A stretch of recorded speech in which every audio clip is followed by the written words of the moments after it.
नीता की शादी उसके पिता ने गांव के एक घर में कर दी। शहर में रहने वाली नीता गांव के माहौल में ढलना ही नहीं चाहती थी, इसीलिए वो हमेशा घर में सबसे लड़ा करती थी।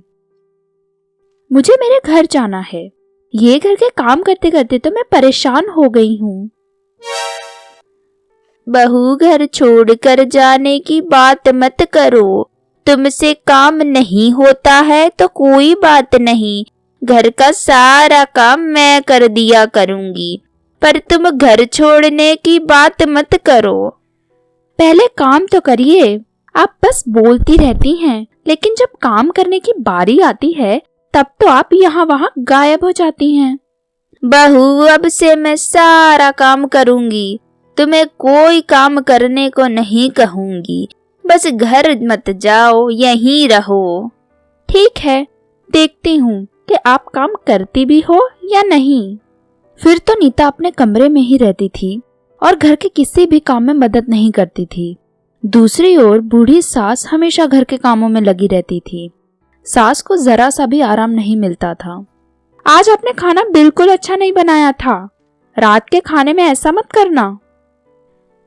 अच्छा ठीक है बहू, मैं ध्यान रखूंगी और अब से ऐसा कभी नहीं होगा। नीता का पति अपनी माँ की यह हालत देखकर बहुत दुखी होता और कई बार नीता को समझाने की कोशिश करता था। नीता, तुम मेरी माँ की थोड़ी मदद कर दिया करो, उनकी उम्र हो गई है, अब उनसे इतना सारा काम अकेले नहीं होता है। तुम्हें और तुम्हारी माँ को शादी से पहले पता था ना कि मैं जिस घर से आई हूँ वहाँ बहुत नौकर चाकर रहते हैं। मैंने मेरे घर में आज तक कोई काम नहीं किया है, तो मुझसे ये काम की उम्मीद तो तुम करो ही मत। और मुझे समझाने की जगह तुम अपनी माँ को समझाओ कि वो अच्छे से काम किया करें।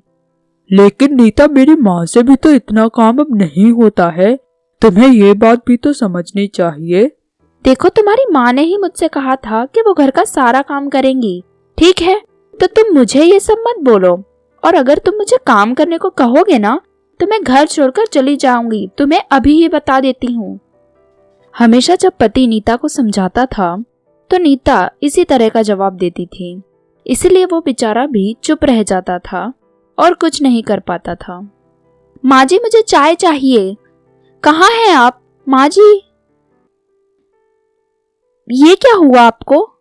अरे बेटा, कल रात को बहुत देर तक काम कर रही थी, मुझे तो रात में कुछ दिखाई नहीं देता तो सीढ़ियों से गिर गई थी, तो मुझे माफ कर दो बहू, पर मैं आज कुछ काम नहीं कर पाऊंगी।